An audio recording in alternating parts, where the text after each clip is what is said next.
안녕하십니까?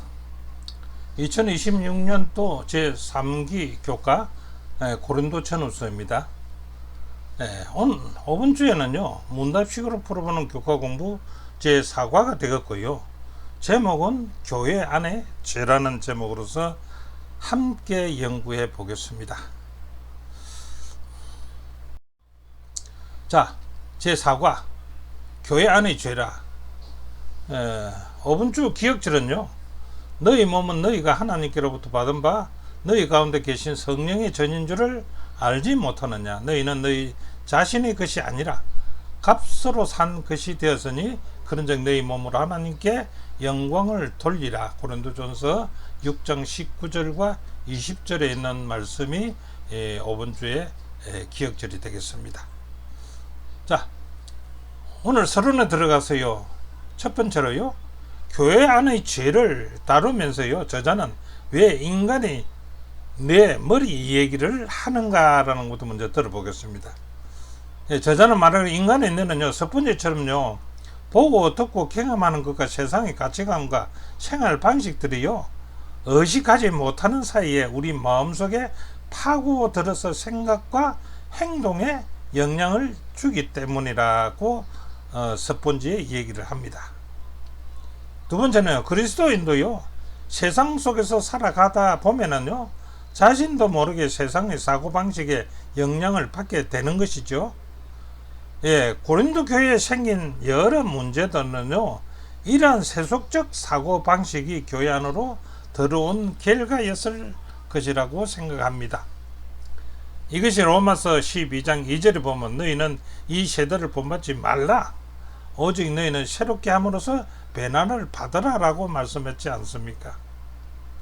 두 번째는요, 세상의 영향으로 고린도 교회에 스며든 배단은 어떤 것들이 있는가를 한번 살펴볼 것입니다.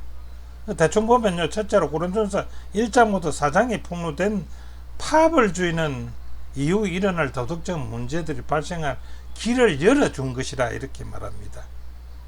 두 번째, 그 결과가 성적 부도덕이요, 교인 간의 소송이 일어난 것이고 성매매나 결혼과 독신의 문제들이 발생했다는 것입니다.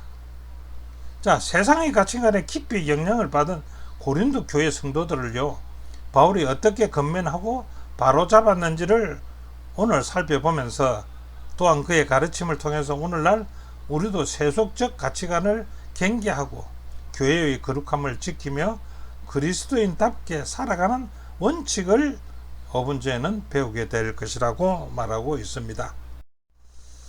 자, 문제 들어가겠습니다. 1월 문제입니다. 1월 문제 제목은 뭡니까? 믿음과 실생활의 불일치한 사항. 우리 성도들은 많이 이것을 경험하고 있지요. 나의 믿음과 정말 내가 이 세상에 살면서 생활에 불일치한 점이 얼마나 많습니까? 자, 그래서 이 문제를 이렇게 보고 있습니다. 역대 교회에요, 문제가 없는 교회가 있습니까? 없지요. 고린도 교회 안에서 어떤 죄가 있었는가를 이렇게 한번 살펴봅니다. 자, 너희 중에 음행이 있다 함을 들었으니, 음행이 얘기가 나오느냐. 이런 음행은요, 이방인 중에서도 없는 것이라.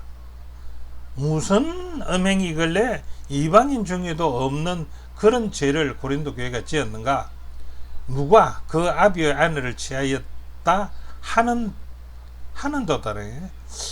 누가 그 아비의 아내를 취했다, 음행했다는 것이죠. 고린도전서 5장 1절에 있는 말씀이 되겠습니다. 자, 바울은요, 한 남자가 자기의 아버지의 아내, 그러니까 계모겠지요. 계모와 행한 근친상간의 죄를 지적하고 있습니다. 이 근친상간죄는요, 율법에서도 금지되어 있고요. 율법에서는 레위기 18장 7절부터 8절에 나와 있지요. 금지되어 있고, 당시 이방 사회에서도 이런 부끄러운 만큼 심각한 죄는 없었다는 겁니다.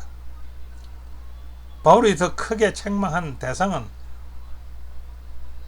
그 근친상간죄를 지은 그들일까요? 그러면 누구일까요? 그 통탄한 이유는 무엇인가? 누구며 그 사도 바울이 통탄한 이유는 무엇인가 한번 살펴보겠습니다. 이렇게 말합니다. 그리하고도 너희가 오히려 교만하여져서 어찌하여 통한이 여기지 아니하고 그 일을 행한 자를 너희 중에서 물리치지 아니하였느냐라고 책망합니다. 이 누굽니까? 그 고린도 교회 교인들을 보고 하는 얘기죠. 고린도 교회 그 지도자가 누구였는지 모르지만 그 지도자를 보고 하는 얘기일 겁니다. 자, 여기에 대해서 이제 조목을 챙겨보면요, 첫째가 바울은요 죄를 지은 사람만이 아니라 그 죄를 방관한 교회 전체를 책망한다는 겁니다. 그렇죠? 두 번째는요, 고린도 교회는요 슬퍼하며 회개하도록 건면하기보다는요 죄를 묵인하고 넘어갔다는 것입니다. 그 묵인했고요, 심지어 그것을 자랑스럽게 여기는 모습까지 보였다니까 이거는 이루 말할 수 없겠지요. 자, 세 번째는요, 죄보다 더 큰 문제는요 죄를 죄로 여기지 않는 교회의 태도였다는 것입니다. 예, 이 말씀은 우리 교과 52페이지에 있는 말씀이죠. 죄보다 더 큰 문제는 죄를 죄로 여기지 않는 교회의 태도입니다. 자, 세 번째, 바울은 교회가 어떻게 해야 한다고 말할까요? 어떻게 한다고 했을까요? 고린도전서 5장 7절에 보니까요, 너희는 누룩 없는 자인데 새 덩어리가 되기 위하여 묵은 누룩을 내어 버리라. 묵은 누룩을 버리라는 것입니다. 자, 묵은 누룩을 버리라는 뜻은 고린도전서 5장 13절에 보니까 그 악한 사람은 너희 중에서 내쫓으라는 뜻이에요. 그렇게 함으로써 교회는 죄를 묵인하지 말고 회개를 촉구하면서 끝까지 회개하지 않을 경우에는 교회의 거룩함을 지키기 위해서 권장, 건면하고 징계하라는 겁니다. 권징을 시행해야 한다고 가르칩니다. 예, 고린도 교회의 가장 큰 문제는 믿음과 생활이 불일치하지 않은 것일까요? 일치하지 않았다는 것입니다. 그렇지요. 자, 그 다음에 두 번째 날 월요일을 들어가 보겠습니다. 스캔들을 어떻게 다룰 것인가? 스캔들은 어떻게 다룰 것인가? 자, 첫 번째로 바울은 이렇게 말합니다. 바울이 고린도 교회에서 시작한 가장 심각한 죄는 무엇이었는가? 예, 고린도 교회 안에서요 한 사람이 아버지의 아내를 취하는 근친상간의 죄를 범했는데도 교회가 이를 슬퍼하거나 바로잡지 않고 묵인한 것이 있었다는 것입니다. 그리고 고린도전서 5장 1절부터 2절에 있는 말씀이죠. 바울은 이 죄가요 이방인 가운데서도 보기 드문 심각한 죄라고 지적했다는 것입니다. 바울이 이 문제에 대해서 제시한 해결책은 무엇이었습니까? 예, 해결책은 첫째로 바울은 죄를 덮거나 묵인하지 말고 교회가 사람과 권위를 가지고 징계를 해야 한다는 것입니다. 그런데 그 징계에 대해서도 말합니다. 그 징계의 목적이 있을까 하면 그 목적은 벌이 아니라 죄인을 회복시키고요 교회의 거룩함을 지키기 위한 것이어야 된다. 세 번째는 구체적으로 바울이 제시한 네 가지 사항이 있는데 이것을 살펴보면, 첫째, 죄를 방치하지 말고 교회가 책임있게 다루어야 한다는 것입니다. 이게 무슨 말이냐 하는 것 같으면 고린도 교회는 죄를 슬퍼하기보다 그대로 두고 있었다는 것입니다. 바울은 교회가 죄를 묵인하지 말고 공동체의 책임으로 다루라고 이제 이야기하는 겁니다. 두 번째는요, 회개하지 않는 사람에게는 교회의 징계를 시행해야 한다라고 얘기합니다. 그 다음에 세 번째는요, 징계해야 할 이유는요, 죄의 영향이 공동체에 퍼지지 않도록 해야 하기 때문이라고 말합니다. 네 번째는요, 징계의 최종 목적이 있을 거면 그 징계의 목적은 회복이 있어야 된다라고 얘기합니다. 자, 이래서 사도 바울은 구체적으로 네 가지 방안을 제시했습니다. 자, 그 다음에 화요일 문제에 들어가겠습니다. 화요일 문제는요, 제목이 교회의 정체성을 수호하라. 교회의 정체성 수호입니다. 바울이 고린도 교회에 보낸 편지 고린도전서 6장 1절부터 12절의 핵심은요, 그 내용이 교회의 정체성을 지키며 세상 방식이 아니고요, 하나님 방식, 즉 모세가 취했던 방식으로 문제를 해결하게 했다는 것입니다. 바울은 왜 교인들끼리의 다툼을 세상 법정으로 가져가는 것을 했거든요. 왜 책망했는가요? 자, 그리스도인의 공동체인 교회의 문제는요, 믿음과 사랑으로 해결하라는 것이 책망 아닙니까? 이것이 원칙 아닙니까?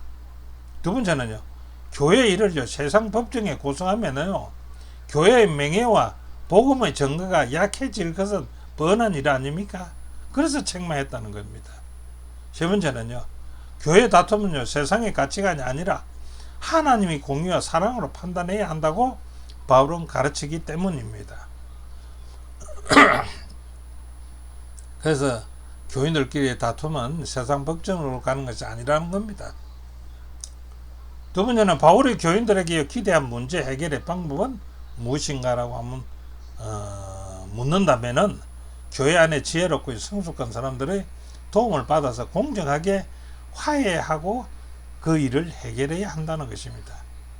두 번째는요, 필요하다면요, 손해를 감수하더라도 형제를 사랑하며 공동체 연합을 지키는 것이 그리스도인의 자세가 아니냐 이 말입니다. 자, 고린도 교회에서 대한 바울의 염려한 것은 무엇이었습니까? 첫째, 그리스도인의 공동체인 교회가요, 예부인들에게 어떤 모습을 비칠까 하는 염려 아니겠습니까? 두 번째는요, 그리스도인은 공개석상에서 부끄러운 일을 드러내게 됨을 염려한다는 것입니다. 교회가 망신당하는 것이죠. 세 번째는요, 또 세속적인 방식을 이용해서 교회 내부 문제를 판단해서는 안 된다라고 생각하기 때문에 이것을 염려한 것입니다. 왜냐하면 로마 시대의 법정은요, 법정을 가게 되면은 그것이 법대로 판단되는 것이 아니라 돈이 더 많거나 정치적 영향이 더 큰 사람에게 유리한 판단을 내리는 그런 경향이 그 세대뿐 아니라 요즘 세대도 있지 않을까요? 무전유죄라고 하는 말도 있지 않습니까? 이런 경향이 있었기 때문에 사회법정에 가는 것을 크게 염려했던 것이 바울의 염려였습니다. 자, 셋째 날 수요일 문제입니다. 넷째 날 수요일 성적 부도덕에 대한 해독제는 무엇인가? 데살로니가전서요 4장 1절부터 8절에서 하나님께서 우리에게 원하시는 삶은 무엇이었습니까? 여기에 답한다면요, 하나님께서 원하시는 것은요, 거룩한 삶입니다. 거룩하면 하나님의 뜻이죠. 그리스도는 하나님을 기쁘시게 하는 삶을 살아야 한다면은 거룩한 삶을 살아야 된다는 겁니다. 두 번째는 고린도 교회의 거룩함을 방해한 죄는 무엇인가? 그 죄에 대해 해결책은 무엇인가? 라고 한번 살펴본다면 그들의 죄에 대해서는 고린도전서 6장 13절에 이렇게 말합니다. 위장이 음식을 위해 존재하듯 몸은 음행을 위해 존재한다라고 얘기한 겁니다. 이 뭡니까? 합리화를 시키고 있다는 겁니다. 위장이 음식을 위해서 존재한다라는 그 말을 자기들의 음행에 어떻게 해요? 변명하기를 몸은 음행을 위해서 존재한다라고 했다는 것입니다. 그들은 복음으로 자유를 얻었으니 무엇이든 해도 된다고 생각하는 것이 고린도 교회의 그들이었습니다. 그 해결책을 대해서 사도 바울은 데살로니가전서 4장 3절에 하나님 뜻은 이것이니 너희의 거룩함이라 곧 음행을 버리라. 거룩하려면 음행을 버리라는 겁니다. 5절에서는요, 하나님을 모르는 이방인과 같은 세욕을 쫓지 말라는 것입니다. 하나님이 거룩한 자는 그렇게 해야 되는 거죠. 그 다음에 세 번째는 고린도전서 6장에서요, 바울은 성도의 정체성입니다. 그 정체성 세 가지를 어떻게 설명하는가? 그 정체성은 이렇습니다. 첫째, 우리는 주 예수의 이름과 성령으로 씻음과 거룩함과 어렵다 하심을 얻었다고 했습니다. 여기 거룩함과 어렵다 하심을 받은 자들은요, 고린도전서 6장 9절부터 10절에서요, 죄가 나오는데 거기서 음란, 우상숭배, 간음, 탐색, 남색, 도저, 술 취함, 후욕, 토색들 같은 것을 책망하는 것이죠. 이런 음행이 용납될 수 없다는 것입니다. 두 번째는 고린도전서 6장 15절에 보면 너희 몸이요 그리스도의 지체인 줄을 알지 못하느냐. 내가 그리스도의 지체를 가지고 장기의 지체를 만들겠느냐. 결코 그럴 수는 없다. 17절에는요 주와 합하는 자는 한 영이니라 라고 얘기합니다. 자, 세 번째는 우리의 몸은요 성령의 전이라는 것이죠. 우리의 몸은요 그리스도의 자체이며 성령의 전임으로 음란을 멀리하고 하나님께 영광을 돌리며 모든 삶에서 거룩함을 나타내야 한다는 것이 고린도서 6장 19절로 20절에 있는 말씀이 되겠습니다. 자, 목욕 문제 봅니다. 계론과 독신입니다. 이는 고린도서 6장 19절부터 7장 9절에 있는 말씀을 요약해서 본다면 바울은요 음행을 피하라는 명령을 어떻게 실천할 수 있다고 가르치는지 볼까요? 고린도서 6장 19절에 우리 몸은 하나님께로부터 받은 바 성령의 전임을 먼저 가르쳐 줍니다. 두 번째는 고린도서 6장 20절에요 우리 몸은 하나님께서 값으로 산 것이므로 하나님께 영광을 돌리라고 가르칩니다. 자, 이 뜻은 무엇일까요? 성도는 성령의 전임으로요 몸을 거룩하게 지켜야 하는 것이 원칙 아닙니까? 하고 또 우리 몸은요 하나님께서 값으로 산 것이므로요 우리의 정욕을 여는 것이고 음행을 피하라고 가르치는 것입니다. 우리 정욕대로 하지 말고 음행하는 것은 피해라라고 얘기합니다. 예, 두 번째 고린도서 7장에서요 바울은 결혼과 독신에 대해서 무엇이라고 가르치는 거 볼까요? 자, 고린도서 7장에서요 바울은요 결혼을 낮게 여기지 않는 것 같지만 결혼과 독신 모두 하나님께서 허락하신 삶의 모습이면 틀림없지요. 그렇게 가르쳤습니다. 결혼한 사람은요 서로에게 책임을 다하여 음행을 막게 하고요 독신인 사람은 하나님께 받은 은사를 따라서 거룩하게 살아가도록 권면하고 있는 것이 고린도서 7장 2절부터 9절에 있는 말씀입니다. 자, 두 번째요. 성은 하나님께서 오직 결혼 안에서만이 누리도록 창조하신 것이죠. 예, 섹스는 성경에서 유일하게 인정하는 결혼 행태인 남녀의 결혼 안에서만이 주어진 특권입니다. 예, 섹스 생활은 결혼 관계에서만 이루어져야 된다라고 얘기합니다. 그래서 혼의 관계는 전부 다 간음죄입니다. 요셉의 삶은 음행을 피하는 일에 어떤 교훈을 주고 있는가 요셉을 통해서 한번 봅시다. 요셉은요 보디발의 아내의 유혹을 받았습니다. 그렇죠? 그러나 타협하지 아니하고요 즉시 도망해 버렸습니다. 그렇죠? 두 번째는 요셉은 성령이 충만한 사람이었으므로 우리도 항상 성령에 충만해야 한다고 가르칩니다. 세 번째요 성도는 유혹 앞에 머무르기보다는요 즉시 그 유혹 앞에서 피하는 것이 믿음의 기림을 보여주는 것입니다. 성도의 몸은요 성령의 전임으로요 자기 몸을 거룩하게 지키고요 하나님께 세우신 결혼의 질서를 존중해야 하고요 요셉은 죄의 유혹에서는 즉시 그 자를 피함으로써 하나님께 영광을 돌려야 하는 것이 성도의 생활입니다. 자, 이번 주에 핵심 교훈을 한번 짚어본다면요 교회는요 세상의 영향을 받을 수 있지만은요 죄를 용인하는 공동체가 되어서는 안 되겠지요. 거룩함을 지켜야 하는 공동체라고 봐야 됩니다. 죄에 대해서는요 단호히 대응해야 되고요 그 목적을 정죄가 아니라 회복해야 되고요 교인 각자의 성령의 전으로서 구별된 정체성을 지녀야 하는 것이 우리 성도의 생활이고 이번 주에 배운 우리의 교훈의 핵심입니다. 자, 오늘은 공부가 여기까지입니다. 다음 기회가 올 때까지 그때까지 안녕히 계십시오. 그때 다시 뵙겠습니다. 감사합니다.